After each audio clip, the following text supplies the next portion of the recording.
तुम्हाला पर्यावरणाविषयी प्रचंड आवड आहे।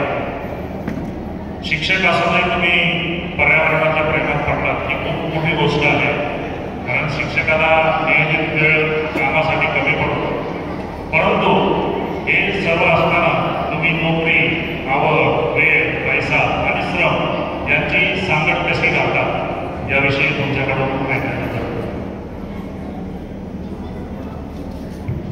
सर्वांना नमस्कार। वांबोरी कला महोत्सवाची सर्व टीम यांच्या मनापासून ऋणी आहे की आपण मोठं व्यासपीठ आम्हा सर्वांसाठी दिलं आहे। खऱ्या अर्थानं तुम्ही लोकांच्या मनाच्या एक चांगलं वातावरण तयार करताय, त्याबद्दल खूप आभार। आत्ताच दादांची मी मुलाखत ऐकली आणि मला असं वाटतं की दादांच्या आयुष्यातली खूप मोठी मुलाखत असेल की ज्याला इतके मन मोकळे बोलते आणि आम्हाला एक चांगलं राजकारण जवळून पाहत आलं। झाडं लावण्याचं कारण खरं म्हणजे मी एक शिक्षक आहे आणि त्यामुळं अस्वस्थता जास्त आहे, कारण आज आपण पर्यावरणाच्या बिकट समस्या पाहतो आणि मी ज्या वेळेस वर्गात जातो विद्यार्थ्यांना शिकवतो आणि त्यावेळेस जाणवतं की आपण ह्या लेकरांना शिकवतोय, पण खरा हा धोका आहे हा पर्यावरणाचा। त्यामुळे वडील म्हणून मला एक छोटे मुलं आहेत, मला एक मुली आहे, मुलं आहे, म्हणून मला ते भीती आहे भविष्याबद्दल की आज जर आपण या गोष्टीकडे लक्ष दिलं नाही, आपण जर हे निसर्ग जपला नाही, तर भविष्यामध्ये जे काही संकट येणार आहे ते सत्य आहे। म्हणजे पुढच्या 10-20 वर्षामध्ये आपण इतकी टोकाची भूमिका असणार आहे निसर्गाची की आपण हातवर असणार सर्व।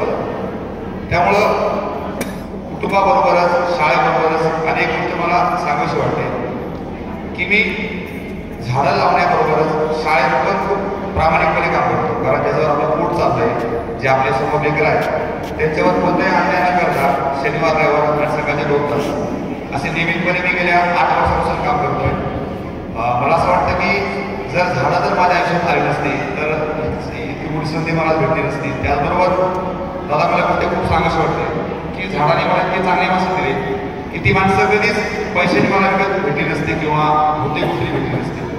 म्हणजे माणसापेक्षाही एखाद्या जीवापेक्षाही झाडं खूप जिवंत भावना आहेत, जे आपल्याला आपली वाटतात, आपल्याशी बोलतात, आपल्याला जवळ करतात। गेल्या 8-10 वर्षामध्ये माझा तो अनुभव आहे की माझं जगणं समृद्ध झालं ते झाडामुळं। त्यामुळं खूप माझ्यावर झाडाचे उपकार आहेत, निसर्गाचे उपकार आहेत, ते कधीच हे जन्मात नाही कधीच मिटणं अशक्य आहे। झाडांची आवड निर्माण होत असताना असा कुठला तरी एक क्षण असतो की आपण त्या पर्यावरणाच्या किंवा एखाद्या जंगलात लागतो, तर तुमचा आयुष्यातला असा कुठला क्षण आहे की तुम्हाला फळाविषयी आपुलकी निर्माण झाली?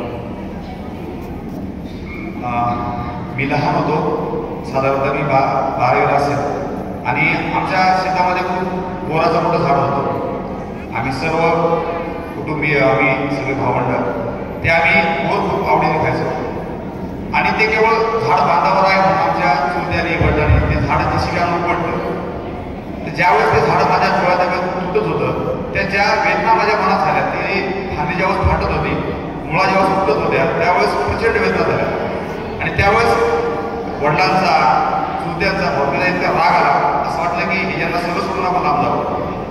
ती घटना आजही आठवली की खूप भरून येतं। मी त्यावेळेस त्या झाडाविषयी खूप लिहिलं होतं, मी ते झाडाला पत्र लिहिलं होतं, ते पत्र मी जपून ठेवलंय।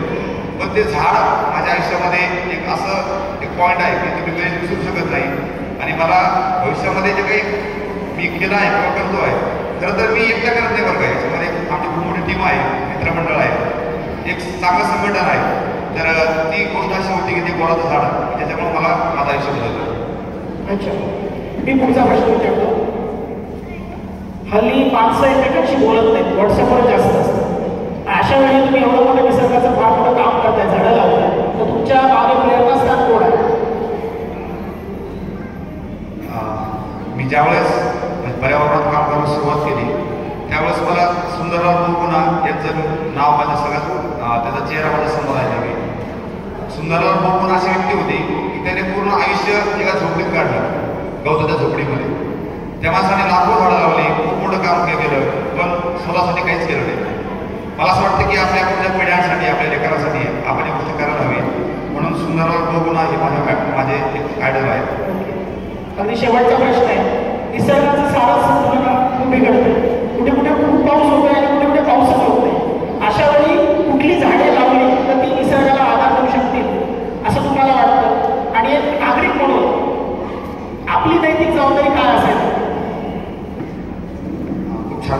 विचारला. मला असं वाटतं की आपल्या जे जवळ झाडं आहेत ना त्यामध्ये खास करून पिंपळ असेल, वड असेल, नांदूक असेल, चिंच असेल, हे जे आपल्या घराजवळ झाडं आहेत, एक मी गोष्ट अनुभवतोय गेल्या 5-6 वर्षामध्ये की शेतकरी आता बांधावर झाड ठेवायला तयार नाही. पण तुम्ही ह्या वर्षी तापमान पहा किंवा ह्या वर्षी पाऊस पहा, खूप मोठा फरक आहे. ह्या वर्षी आपण इतिहासातील सर्वात उष्ण उन्हाळा अनुभवला आणि ह्या वर्षी आपण पाऊस काळ पाहतोय. हा पाऊस काळ पण वेगळा आहे, कमी वेळेत खूप सारा पाऊस पडतोय. त्यामुळं आपण जास्तीत जास्त आपण देशी झाडं लावावी. त्यामुळं कारण जे विदेशी झाडं आहेत ते विदेशी झाडं आपल्या वातावरणामध्ये सुरू होत नाहीत किंवा ते वाढू शकत नाहीत. त्यामुळं जे देशी झाडं आहेत ते आपण आपल्या घराजवळ शेतामध्ये लावावीत आणि ते वाढवावीत, कारण ते फार महत्त्वाचं आहे. पुढच्या पिढ्यासाठी जर काही जर करायचं असेल तर आपण शेत घेतो, घर बांधतो, बहुतेक गोष्टी आपण पैसे साठवतो. पण आपण जर आपल्या लेकरांसाठी आपण ह्या गोष्टी जर जपल्या नाही, फक्त झाडामध्ये निसर्ग नाही आहे, ती मला गोष्ट आवश्यक वाटते. आपण विजेचा वापर खूप करतो, आपण आपल्या भौतिक वस्तू खूप वापरतो, तर त्याचा पण आपण वापर कमी केला पाहिजे. आणि पुढच्या काही वर्षामध्ये हे काही संकट येणार आहे. आताच जे 2-3 वर्षापूर्वी आपण जे कोविडची आपण महामारी अनुभवली, याच्यापेक्षाही भविष्यामध्ये खूप सारं काय वाईट होणार आहे. तर त्यासाठी आपल्याला आता तयार व्हावं लागेल. आणि मी दादाला खूप विनंती करतो, तुम्ही खूप योग्य ठिकाणी आहात, तर पर्यावरणाचा मुद्दा कोणी लावून धरत नाही. मला एक प्रश्न पडला की लाडली बहीण ही योजना किंवा इतरांना मदत आपण मोफत देतोय, पण शेतकऱ्याला काही एखादा शेतकरी प्रामाणिकपणे बांधावर झाड लावतोय, शेतकऱ्याला जर आपण जर इमानदार प्रामाणिकपणे काही निधी दिला किंवा रक्कम दिली तर नक्कीच जास्त लोक झाडाकडे वळतील किंवा त्या झाडाचं संवर्धन होईल. तर तुम्हाला विनंती आहे की तुमच्या पातळीवर तुम्ही नक्कीच हा प्रश्न विधानसभेत मांडावा, कारण भविष्यामध्ये आपल्याकडं पैसा भरपूर असणार आहे, पण निसर्ग ही फार मोठी आपली अडचण असणार आहे. तर त्याबद्दल तुम्ही काही कराल असं आम्हाला अपेक्षा आहे. धन्यवाद. धन्यवाद राठोड सर. एक प्रश्न विचारतो मी त्यांना, एक प्रश्न विचारतो मी त्यांना. हे आपण देशाची प्रगती आपण GDP वर मोजतो की ग्रॉस डोमेस्टिक प्रोडक्ट किती आहे. आपण नॅचरल रिसोर्सेस सगळे ओरबाडतो आणि संपत्ती आपली क्रिएट करतो. आणि एखादा देश किती प्रगत आहे, किती संपन्न आहे, त्याचं संपत्ती किती वाढली देशाची, याच्यामध्ये आपण मोजमाप करतो.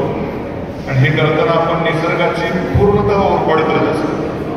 त्यामुळं भविष्यात तुम्ही शिक्षक देखील आहात आणि खरी प्रगती मोजण्याचं मोजमाप जे आहे ते GDP पेक्षा बाकीचे नॅचरल रिसोर्सेस आपण कसे ठेवतोय, पुढच्या पिढीला किती चांगली हवा देतोय, किती हे करतोय, हे करण्याकरता देखील आपण आपल्या विद्यार्थ्यांना पुढे याच्यामध्ये काय मार्गदर्शन कराल.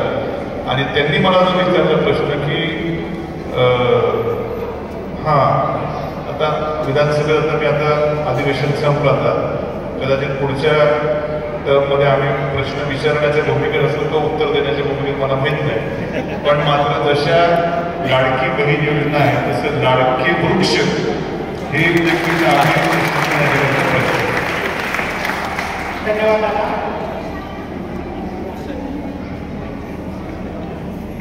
धन्यवाद. दादाने तुझा प्रश्न विचारला की खरं सुख काय किंवा आपण भौतिक प्रगती कशाला म्हणतो. एक छोटासा अनुभव आहे दादा, तो मला तुम्हाला सांगायचं वाटतं. मी दररोज एक वडाचं थोडं झाड आहे जे मी पहिलं झाड लावलं. मी तिथून 2 तास काम करून तिथून निघतो आणि येताना त्या झाडाला मी मिठी मारतो. तर मिठी मारल्यानंतर मी 2 मिनिटं डोळे मिटतो. ते क्षण किंवा ते जे सुख आहे ते मला जगातल्या कोणत्याच भौतिक गोष्टी मिळू शकत नाही. माझ्याकडे एक 4 व्हीलर आहे, माझी पत्नी पण शिक्षिका आहे, आम्ही आमच्याकडे प्लॉट नाही, घर नाही, पण आम्हाला झाडाने जे आनंद दिला किंवा जे सुख दिले ते फार मोलाचं आहे. आणि त्यामुळं मला असं वाटतं की निसर्ग आपला गुरु आहे पहिल्यापासून. म्हणजे आपण आपली निर्मितीच मुळात निसर्गापासून आहे. तर भविष्यामध्ये नक्कीच आपण सर्वजण मिळून निसर्गाला वाचूयात, आपल्या लेकरासाठी, आपल्या समाजासाठी, आपल्या देशासाठी. धन्यवाद. धन्यवाद. अतिशय थोडा वेळ